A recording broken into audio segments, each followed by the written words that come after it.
The Ghost of William Corder's Skull, written and read by Christopher Halton.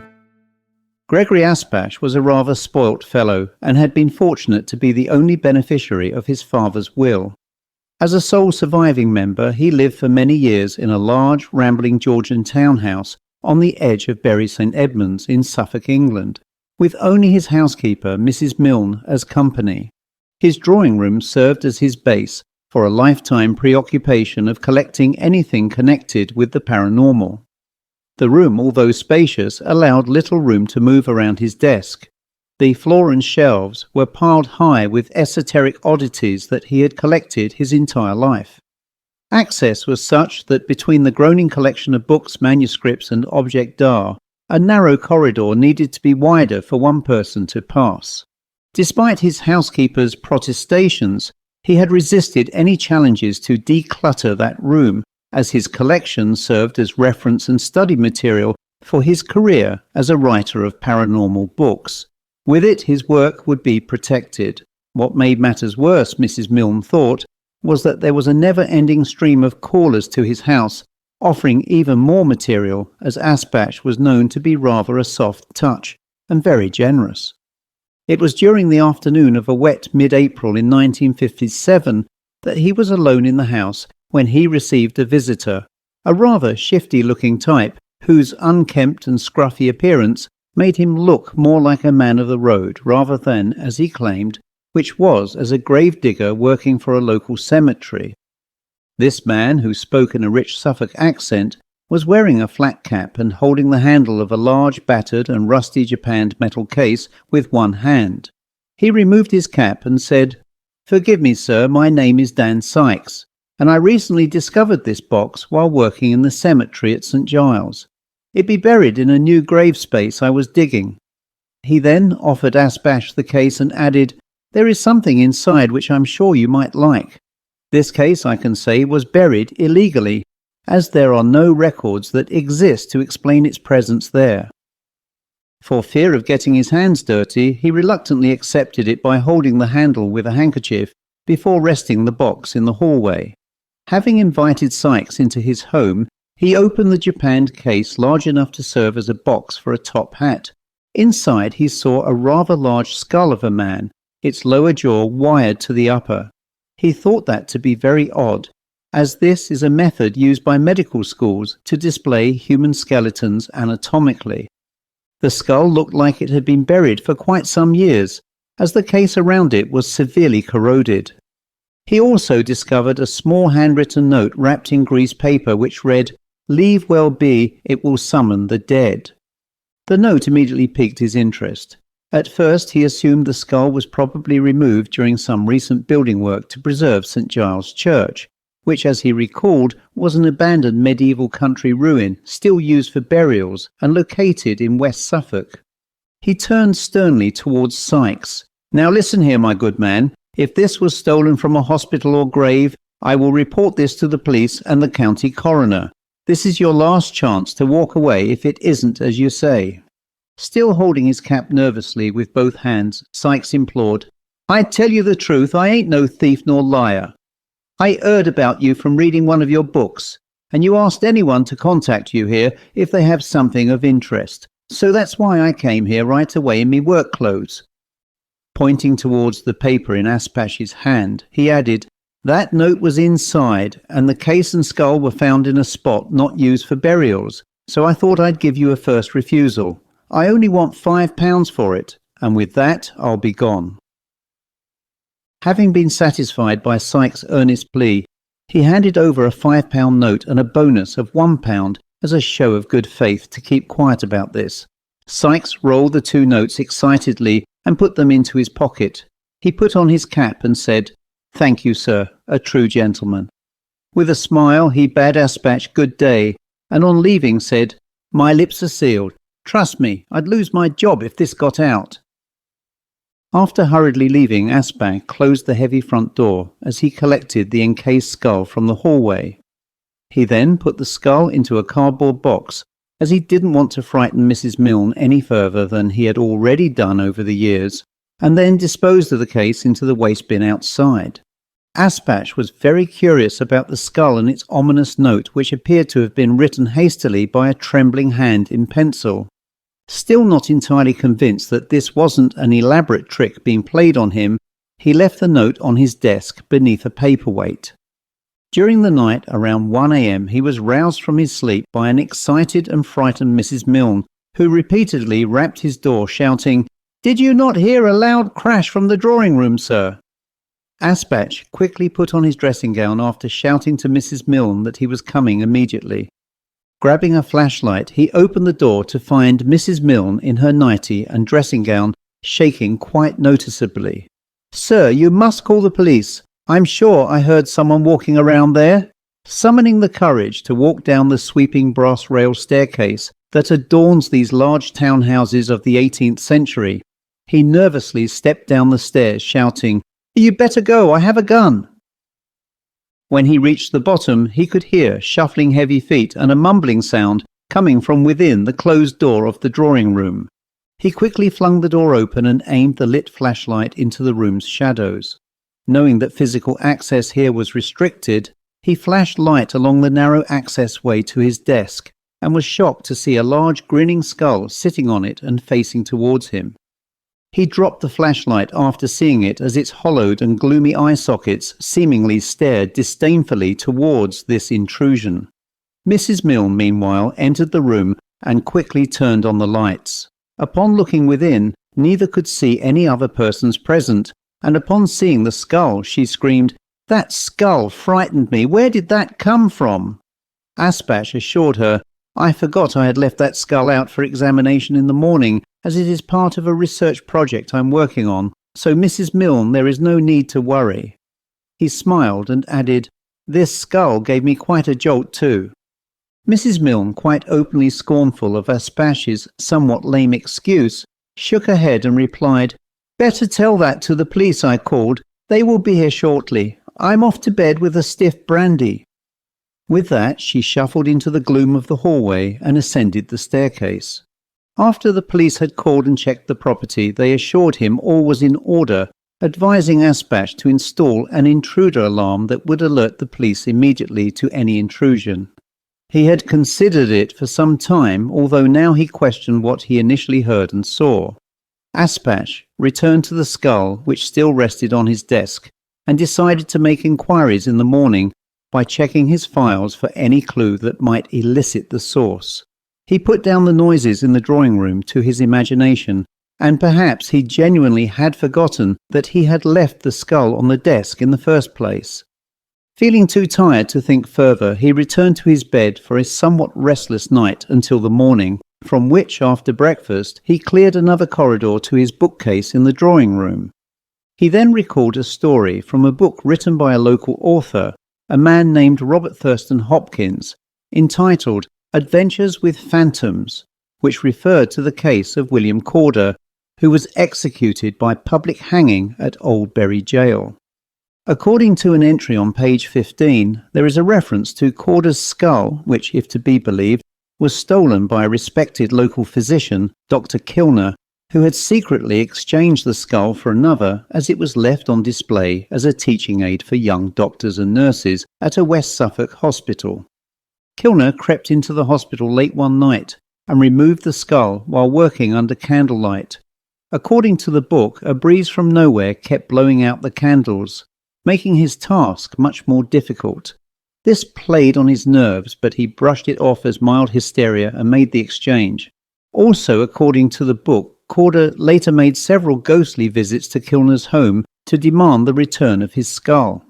A domestic maid who once saw him said he looked like a living person, although rather oddly dressed in old-fashioned clothes.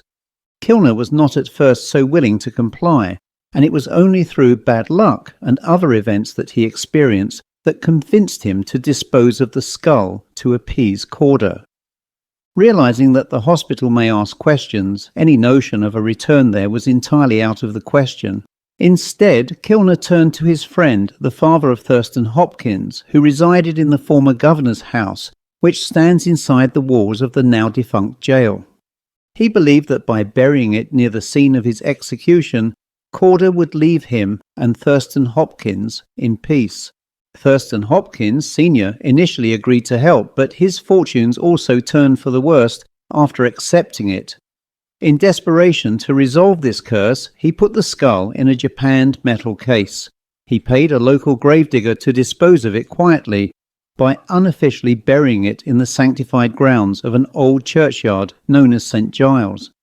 From that moment onwards, all hauntings had ceased, and the Thurston Hopkins family and Dr. Kilner could live the rest of their lives in peace.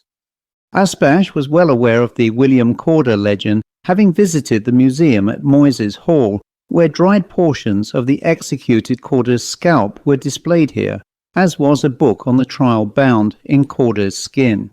He also recalled his death mask, which portrayed the last throes of a condemned man. All in all, the murder of Maria Martin and the execution of CORDER on August 11, 1828, were big stories in this largely rural area. As many as 12,000 people had flocked from afar to watch his gruesome hanging.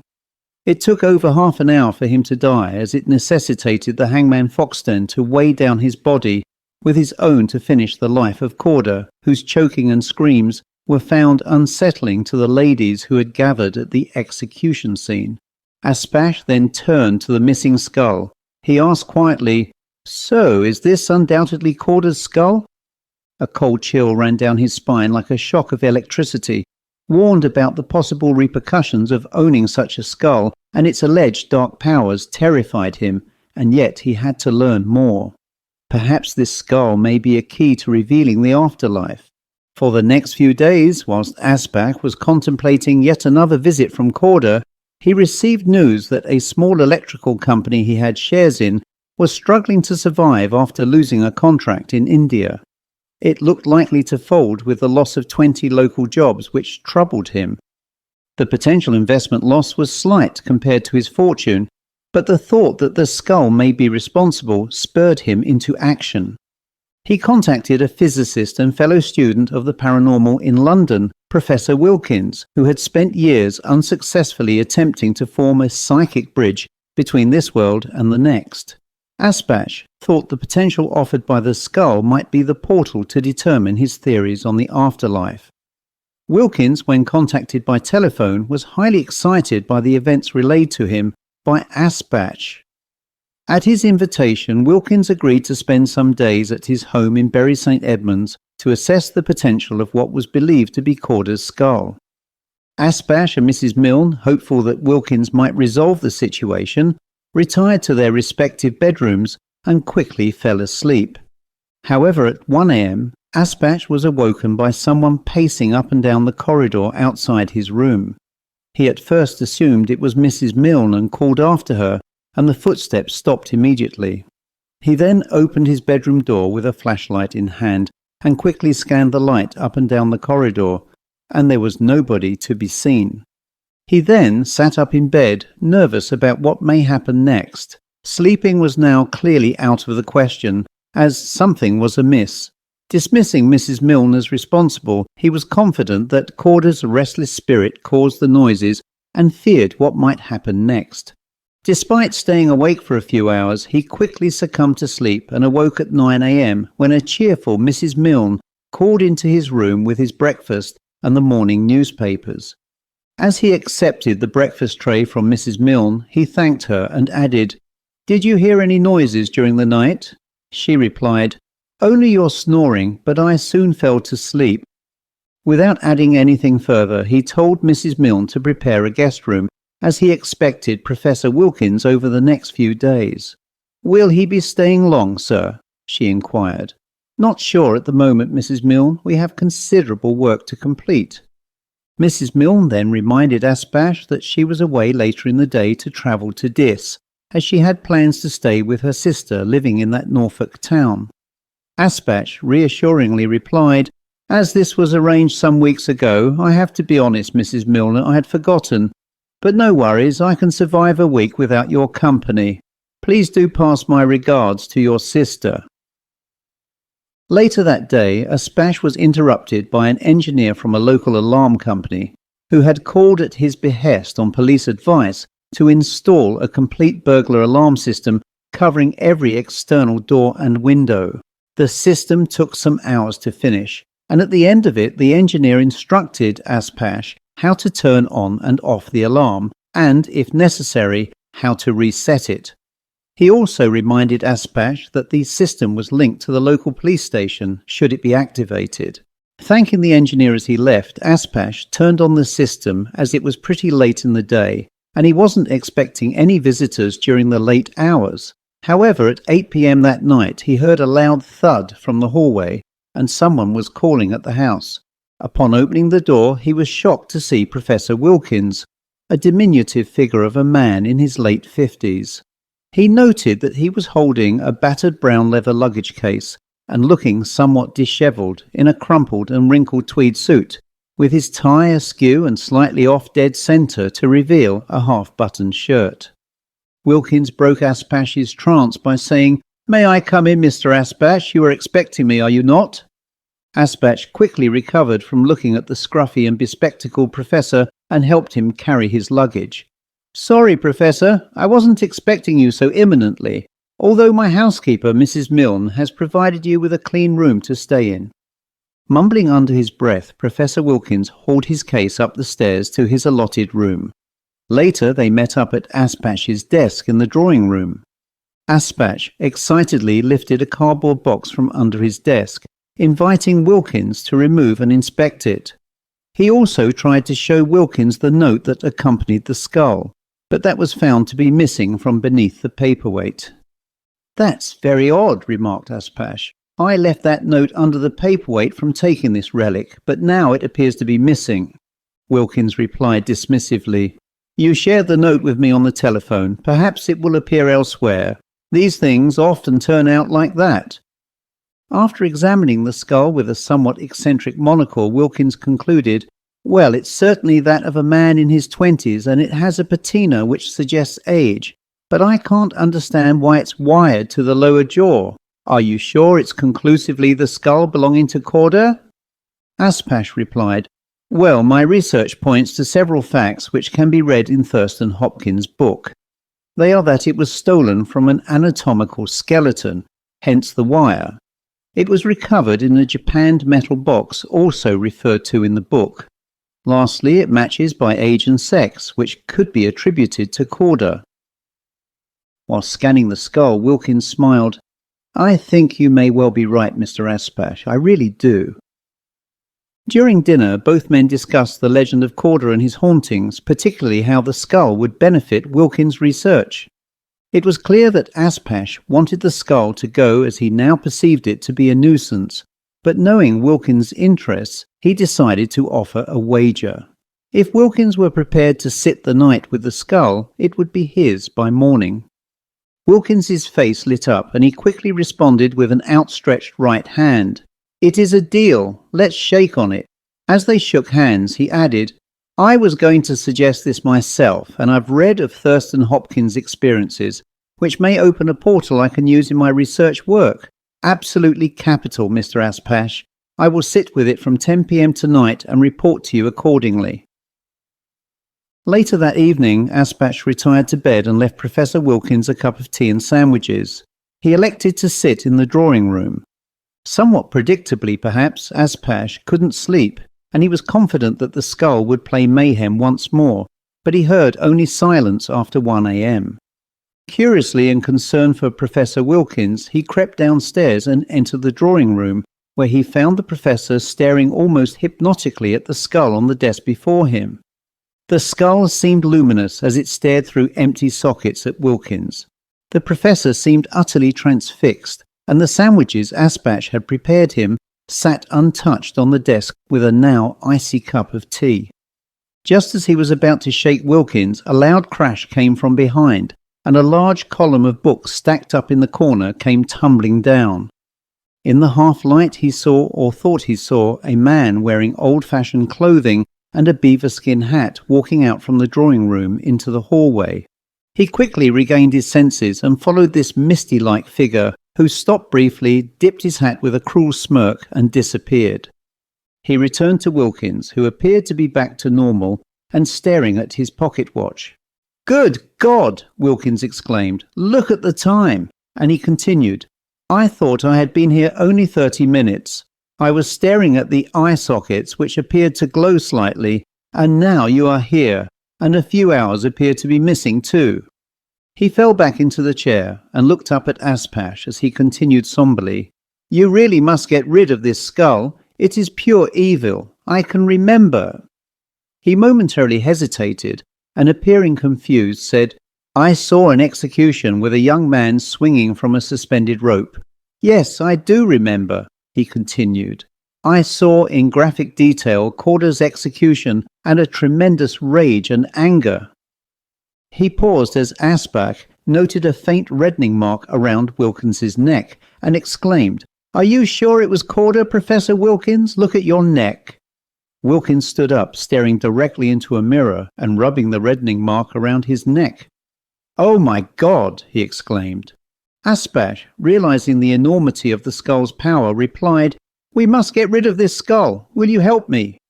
Wilkins, still briefly in contemplation, responded, "Let's remove it and return to where it was originally located. I feel only harm will come from owning this. You do know where it came from, don't you?" Aspach replied, "Yes, I know the cemetery very well. We can go there before dark and put it into a hole to be rid of it."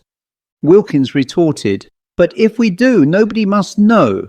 I have been engaged in paranormal research for 30 years, and never have I encountered something as palpably evil as this." After both retired to their respective beds for a sleepless night's sleep, they met later in the day in the drawing room, where Aspach had reboxed the skull into a wartime munitions box, leaving a stern warning note to whoever finds the box, which read, "If you find me, please leave alone, or I will make your life a misery." Having placed the skull and note within, he welded the box permanently sealed within a workshop in the old stable block and transferred the box into the trunk of his 1951 Citroën saloon, parked outside with the engine running. He also included 2 spades to bury the box and its unholy contents. By now he was joined by Wilkins as they set off to the ruins of the old St Giles churchyard, which lay a few miles distant.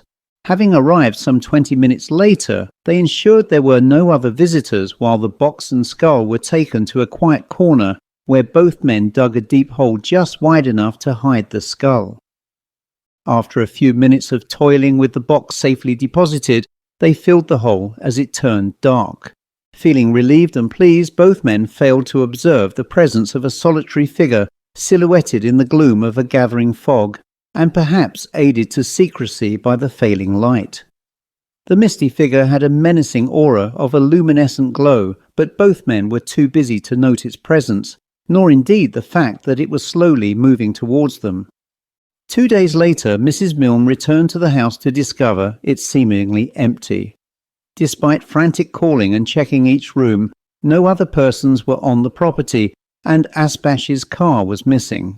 She noted that the drawing room was in disarray, with a pile of books in a fallen heap, and a desk with some uneaten sandwiches and an icy cup of tea.